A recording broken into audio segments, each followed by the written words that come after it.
morning, everybody.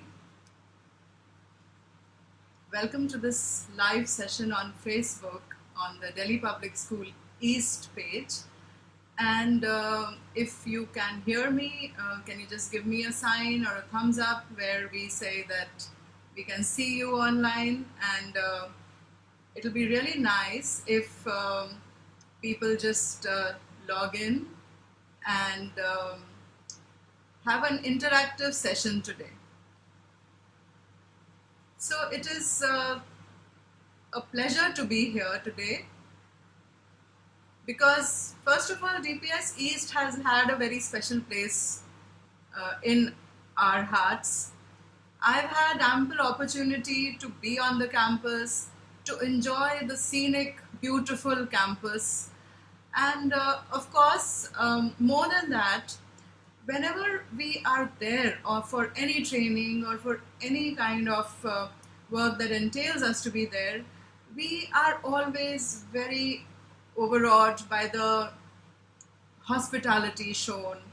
For any training that we go there, we always have the teachers participating so enthusiastically, and they are really willing to give their best to whatever we are offering, right? So this is really a pleasure today to be there with you all, and I hope that today's session will add a little value, especially when we are talking of we are all being cooped up these days in our own houses, and how to make it a little more fun, and how to engage the parents and the students through either the teachers or through our own, through the children and the parents, where we can have some kind of a learning with fun.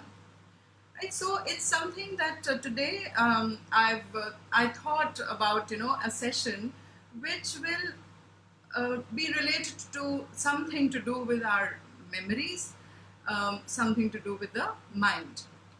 Now, as per UN estimates, 1.25 billion children are currently at home. Now, this is only about the children who are not going to school.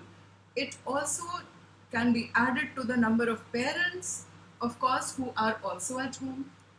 Now, the situation, if you imagine, is not very comfortable. So initial euphoria of working from home or studying from home was really exciting. But now that we've been almost 4 weeks into the lockdown and we have more to go ahead, it has worn off, and everybody wants to get back to a normal kind of a life now. But still, being very conscientious citizens and of course adhering to the safety standards, we are all trying to make the best effort to comply to all the government rules and regulations, and also to cope with the situation in the best possible manner. So now let's move ahead. So when I was saying that so many students and parents are at home, the routines have got disturbed, of course. With the parents working from home, they also have to teach their own children. The teachers have to also be online for the classes. The teachers, I do understand, that have a whole lot of other work at home. So I really admire the seriousness and the commitment that they are showing for being so regular to their classes, and the parents who are cooperating in making sure that the children are doing that. But of course, it is a challenge. So we are trying, I'm trying my level a little bit today to bring some little fun activity into your teaching and learning process. So moving ahead, earlier the apprehensions were that students are spending too much of time online. They are mixing their virtual identity with their actual identities. They are moving around with a virtual name most of the time. They're really not realizing that they're actually, living in the real world. But the world that we are in today, as of this situation, we expect them to be actually online all the time. And not only for the classes that they are attending, even when teachers are putting some tasks to them or giving them project work, they still have to be online to research. They cannot go out for buying material for their projects. Of course, we don't even expect them to, and we don't even want the teachers to give them that kind of a work where they would want to have to go a step out to buy something. So everything is again online. So all that what we were discouraging in earlier, this is what is happening now. And this is the new normal, probably, that everything is going digital and everything is going online, and parents and students are, actually booking their time on the laptop every day, even in the home, because everybody may not be having an individual laptop or a system. So one system is being shared, and time is being shared. So all these little challenges are, coming about, and we are seeing a new way of life, basically. And this is probably going to stay there for some months, or we really don't know till when. So much of online activity and so much of time that we are all spending together, we also seeing some new nature in the family members, because the whole day generally we were not meeting them. It was only a very transactional kind of a conversation going on in the mornings and evenings, that okay, how was your day, and come and have food, and dinner is served, and but today we're also seeing that there's a lack of communication because we don't know what to talk about, right? So the routines have really gone totally awry. uh, all that we are making that effort to even bring a semblance of order, but still we have to be flexible. We have to allow that bit of, lethargy. We have to allow that, okay, a child may not want to do that, because finally we also have to see our own emotions and see the child's emotions. They are not meeting their friends who they were spending a whole lot of time. They're not meeting their teachers physically, who they are connected to. So it is understandable that the children are feeling bored, and it is up to us as parents and teachers to actually do something about it. Now, my topic, as I said, that is about the mind, the memory joggers, as you say. Now, for any activity to actually register, a lot of mindfulness is required. And today, mindfulness is one big concept that is actually, taking has been taken up in most of the schools in India, and with the premise that when you are mindful, you are actually in the present. You are focusing on the present. If you are in class, if you are at home, if you are uh, going out for any task, you are focused on that task. So the focus, concentration, and attention is what mindfulness is. But to achieve that mindfulness of the mind, and to practice it takes some effort. We have seen incidences where, the children are sitting daydreaming, and teacher is saying that they're not paying attention. So it is up to the teachers to actually inculcate this whole mindfulness in the students psyche, and to keep reminding them to be mindful. So some practice exercises for mindfulness are required, which I'll just come to in a while. So some people might say that meditation is also similar. Yes, it is absolutely similar. The only thing that I feel is different, that when you're meditating, you're focusing on your inner self. You're shutting out everything else, and you're just focusing on your the breath, or your heartbeat, and the things that give you that life. So that is where meditation helps, because your soul and your spirit is all focused on your inner self. But when we're talking of mindfulness, we are aware of the surroundings, whatever we are seeing and hearing around us. So to be present and to be focused to whatever you are at, whichever task you are at, is what mindfulness is. So it also, when we practice mindfulness in the classes, it is like a preventive intervention, which keeps students out of mischief, which gives them that focus. They consciously pay attention to the class, and they deal with their emotions as they are feeling right at that moment, instead of living in the past or thinking much about the future. Generally, living in the past would make maybe painful memories which make you depressed. Living in the future may lead you to anxiety, especially in the situation that we are today. We don't know what the future. So it is the best thing to actually be in the present. So that is where regular interventions are needed, and the teachers and students have to work together to ensure that mindfulness is happening in the classes.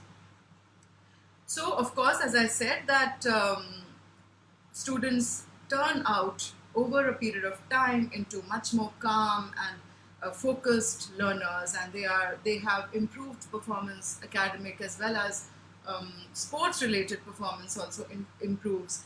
They're able to deal with pressures, maybe peer pressure or any kind of examination pressure, because they are focused. And I think you will agree with me when I say this.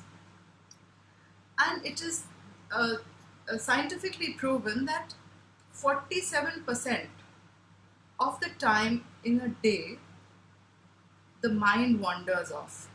So that is almost half the time in a day, 47%. The mind wanders. Now, it may wander into the future or in the past, but it is not there. So the tasks that are supposed to be done at that time when the mind is wandering are always not done with that focus. So it is also studied and proven that 8 weeks of any such practice, and some people also say that 21 days inculcates a habit, but 8 weeks of practice of mindfulness actually brings about the changes in the mind and in the brain activity. And the consistent practices, and I think in some of our training sessions we have taken this up in the schools, how to go about those 5 or 10 minutes in the morning time where we bring about those mindful activities, which I'll maybe in another session we can take up. So of course, how can we actually be mindful? And today's some activities that I have planned today, and that is why I want all of you to use the comment box to give your little tips. And so whatever we discussed today, we want you to also pitch in and give me the ideas that you have. And of course, it will be fun if you can also take up a piece of paper and pen, so that you can easily note down anything before posting it.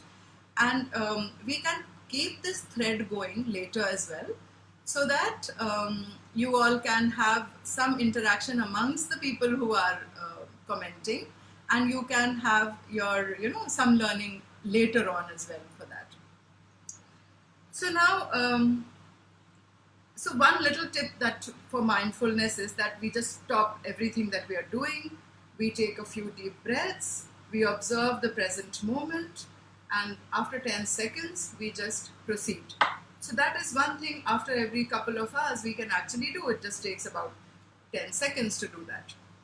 So that is called the stop technique, where stop whatever you're doing, take deep breaths, observe and proceed. So that is a stop technique. Now, so when we're saying that, or tell me if it's true or not, that we do suffer from information overload, right? There's too much of information that is, just totally coming in, and we are allowing everything that we see or we hear or we watch on the television to just clutter our minds. So, especially with the COVID-19 situation, we are all experts at this. We know why it happens, what happens when we get it, or what are the precautions to be taken, and everybody is an expert today. But something has to manage that knowledge that we all have. There's not only the COVID knowledge, there's so much else that we also. So the mind is getting a lot of clutter, and it is interfering with the normal functioning of our brain, and sometimes leading to forgetfulness. And I'm sure you will agree that all of us suffer from forgetfulness. Don't we wish that there would be some technique where we would remember something, some date in like a snap of a finger, or some birthday, and we've all had those experiences where we totally, have that kind of forgetful incidents. So these techniques that we'll be sharing today are, of course, not only can be practiced by the parents and teachers and children, but also for the special needs students, where we want them to have those different triggers for memory, and for allowing them to explore how they can retain certain memories. People who have learning difficulties, that is very, very important for teachers to get these kind of activities right into their classrooms. So for example, if you go to a big huge mall and you park your car and you just go into the mall, now there has been so many times that you have forgotten where your car is parked. So of course, with huge parking lots and all, it is important for us to remember. It is very difficult, and there have been cases even with my family members that they've forgotten where they. So just as a little opening activity, I would like to say that suppose I go into a mall and I get off my car and I check where it is parked, and I look at the pillar which has a number, which has some alphabet and a number, and I say to, if I have somebody with me, or I just say to myself that, okay, I was parked at Calorex Loves Donuts. Now it sounds very silly and strange to be saying that in this group, but just hold on to that thought and we'll come back to it. We say Calorex Loves Donuts, and I go about in the mall. I do my a couple of hours inside, and I come back and find my car. So we'll come back to this point in a bit. Again, I'll give another example from my own experience. So there was this departmental store that we used to visit for our monthly grocery shopping, and that was the only departmental store at that time which used to have everything in a very systematic manner placed in the aisles and all that, and there was no such major malls or stores at that point of time in the city. So one fine day, we reached there and we saw that it was permanently shut down due to some major disaster that had happened. And suddenly I realized that I don't have a grocer who I can go to and give that huge list, because I was not making lists. It was just so simple to just take those carts and just drop everything there as you pass by. Now the grocery shopping had to be done. There were some guests that were expected, and we had to give those lists. And while on our way to some, some event, getting late, I said, let me just stop at this grocer and give the list. So my husband said that you haven't prepared a list. I said, let me try. So I go inside this other grocery shop, which I visited for the first time, and I did not like that, because I was used to that huge departmental store where everything was so systematically put, and I said, how will I manage to give this list in a few minutes? But then I mentally went into the departmental store, and I just went into those aisles, and because so many years that I had actually visited that, I knew exactly where everything was. And believe me or not, it was nothing that I missed out on that grocery list that day. Because that is a technique that I suddenly thought, let me just go mentally into that store and let me just dictate the list as the things are placed in those aisles. And that worked. And hardly a couple of things might have got missed out. And even after 10, 12 years, today it's also, I mentally visit that store, because it is so deeply, that whole routine was so deeply entrenched that I still take that as a help to jog my memory. So it's just a personal experience that I share. So coming to the teaching learning part also, we have been using a whole lot of techniques for teaching our students and getting some kind of some kind of response, fun activities, and of course this is something that all of us use, acronyms. Now, being a geography teacher, I just put one example here for the 5 Great Lakes of America. Now, if you're looking at this word, homes, Homes, right? So each letter is prompting the name of the lake. So Huron, Ontario, Michigan, Erie, Superior. Now for students, these names are difficult to learn and they don't remember it in very easily. So this is one example of an acronym, a simple example and a very common example as well. But now using the chat window, I want you all to actually give me some other examples that you may share with other teachers, other parents, and to give them those prompts. So acronyms basically using the first letter of the word to prompt you to actually remember. So these are the memory joggers for you. And also you can write down what this means, right? So some of you may know that what POTUS means. So just write it in the chat window if you can do that, and we'll proceed from here. Another technique that we do use in our classes are these mnemonics. So this very common mnemonic was, my very educated mother just showed us 9 planets. Now Pluto is out of the picture. So the mnemonic changes to, my very educated mother just served us noodles.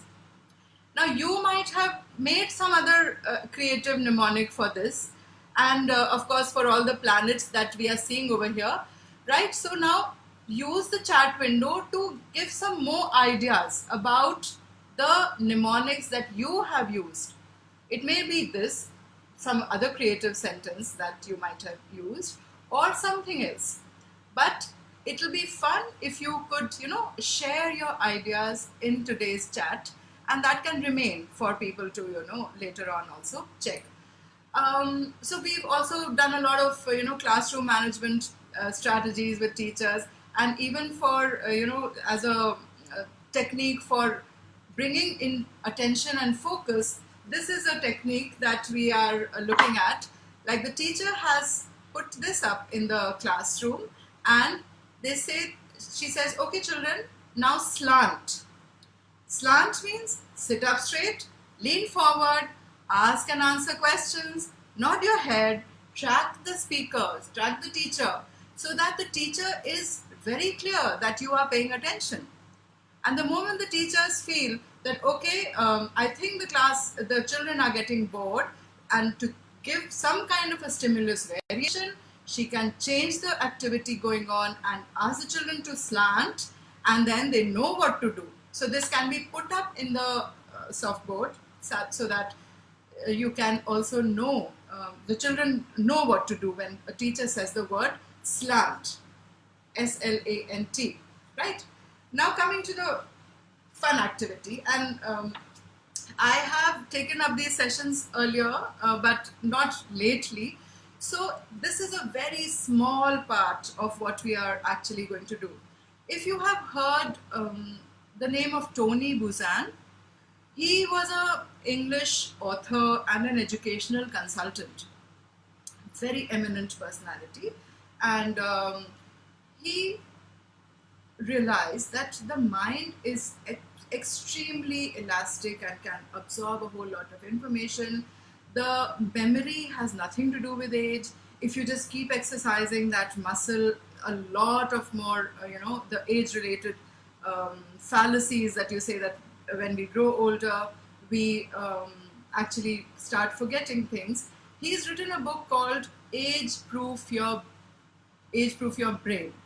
And that is the book from where I have borrowed these things, and I'll put that name up in the chat window later. So, age proof yourself, your mind, meaning to say that trying to remember things at a snap of a finger. You don't really have to think. So, I'll be doing one activity with you. Now, these are called numeric pegs.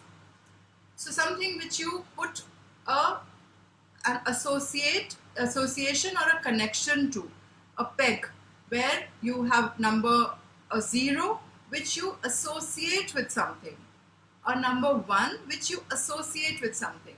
But one tip that I want to give you before we start this exercise, that whatever you decide to associate the numbers with, you can make your own pegs. But if you decide on 0 to 9 with a certain image, you should stick to those, because that will be what your mind will always think of. So I have taken these pegs. If you can look at this, so the number 1 is a paintbrush, right? Anything associated with painting or artist or painters can be 1. Or before that, 0. 0 can be a ball or whatever else you want it to be. It can be a donut, it can be a mint. Number 2 is a duck. It may be a duck or a swan. So the reference of a duck can also, relate to a lake or a river or a water body where you will find ducks.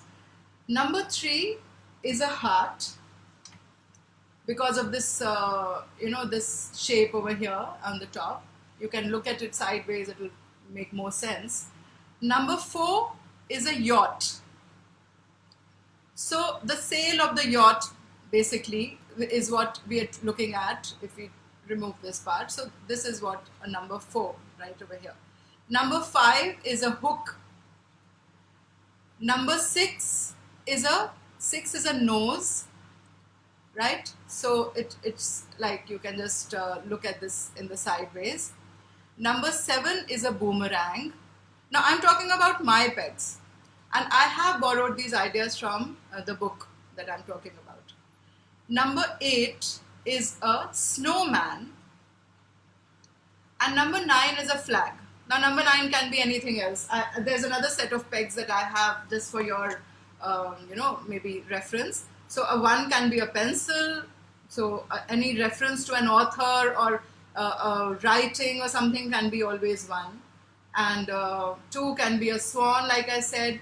3 can be the heart. You can think of something else, maybe a sideways McDonald, M.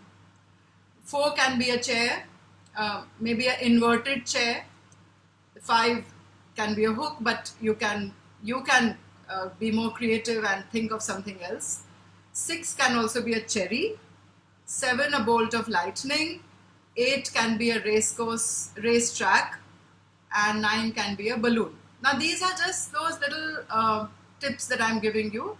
Now keeping this in mind, it is so these pegs that I'm talking about should be your permanent pegs, whatever you decide upon. And now we make those associations. So suppose we are saying that the French Revolution of 1789. Now the children have to remember the date, 1789. Now when we have these little images for these numbers, and we want the children to remember it through some imagery, right? So we try and make a funny sentence. The funnier it is, the more absurd it is, the image in the brain is going to grasp it better. Let it be moving, let that sentence have a lot of color and huge proportion to it, so that it creates that mental picture, and the moment the French Revolution comes up, that date pops out. So let me give you that example. And again, I want you to identify any date that you might want to share with us as a sentence which people on the chat can also guess. and make it sound as funny and as absurd as possible, so that that whole aspect will make you remember it more. So we're saying French Revolution 1789, and my pegs were uh, so 17 is the 1 is the paintbrush, and 7 is the boomerang, and 8 is the snowman, and 9 is the flag. Now, how can I make a sentence, funny sentence, and say that, okay, for me to remember? And I actually did this with when I was teaching grade 10 students, and so this is a sentence that I still remember giving it to them, and that is why, and it is permanently etched into my mind, this date. So we're saying that Vincent van Gogh, you might have heard his name, as a French painter. Now, because we are talking French Revolution, we think of a French artist, French painter. Anything to do with painting, anything to do with a paintbrush is number 1. So Vincent van Gogh threw a boomerang at a snowman and raised a red flag. Vincent van Gogh threw a boomerang at a snowman and raised a red flag. Sounds absolutely absurd. And also, if you mentally picture it, Vincent van Gogh sitting there, throwing this boomerang on the snowman and then raising that red flag as if surrendering. Right? Sounds funny, sounds, bizarre, but it'll lead to the French Revolution date being embedded in your mind. Right? So this is one trick that you can teach the students, how to remember dates, and make them explore and write these funny sentences somewhere. Let that whole imagination come out. As for Tony Buzan, imagination is the only language that the world can speak commonly. It is not your mother tongue. It is not your, it is not your national language. It is your imagination.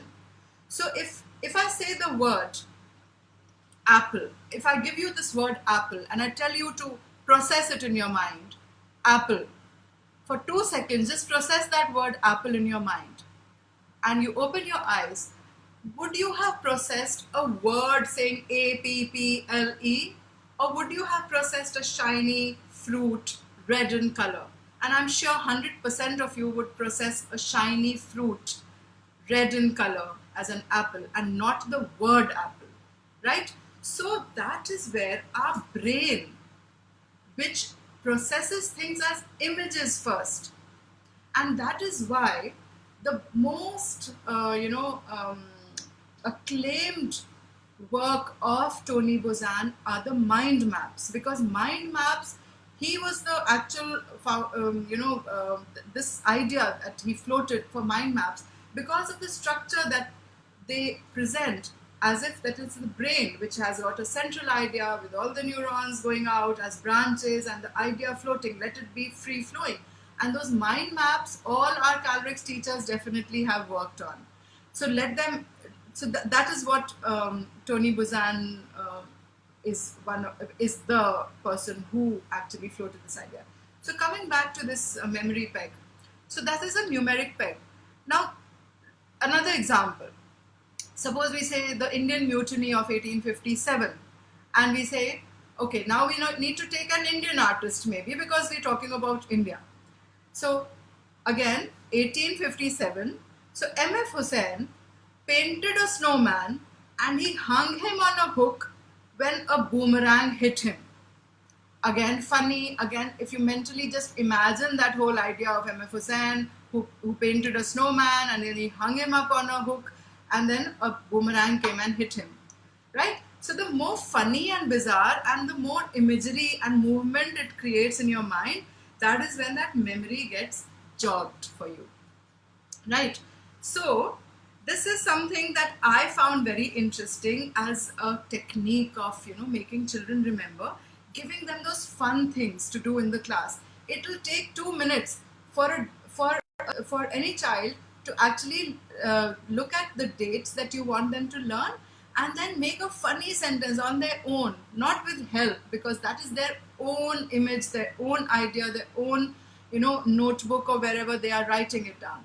Let them, explore these ideas. Let them use a whole lot of color in their notebooks, underlining, making those little memory peg images where you will have allow them to have such fun while they are taking down notes as well, because that is when they will remember that, okay, I drew a little snowman over there, I drew a little paintbrush over there. That is what my memory trigger will be, right? Encourage them to even put little images in their textbooks while you are teaching them. Let them write their little triggers over there, make their little triggers, use color pencils to allow them to use those color pencils in their notebooks as well, or pens that will make it interesting and colorful for them. So this is just one example of a memory peg that I'm giving you. The same is for any kind of alphabet, any name, because if you go into that book again and you can, look up Tony Buzan, there are such interesting facts that he has told about how to actually go about your testing your memory and sharpening your memory. So it's like a huge, vast resource that you can actually access. So coming back to where my car was parked, Calorex loves donuts. Can you tell me the name of the pillar where it was parked? And just write that down in the chat window. Memory pegs, you can use these as memory joggers. And Calorex loves donuts. So just write down your idea and we'll see. And I'll try and, just add on to a lot more things in the chat window. So, all my viewers, thank you so much. I hope that I managed to add some interest and value to whatever you might, practice upon today. Maybe a date or a birthday or something that you might just practice, or a phone number or any such things. So thank you for being patient. Thank you for listening in, and keep the chat window on, and let's have some fun even after we end this session. Thank you all so much for having me here. Yali ho.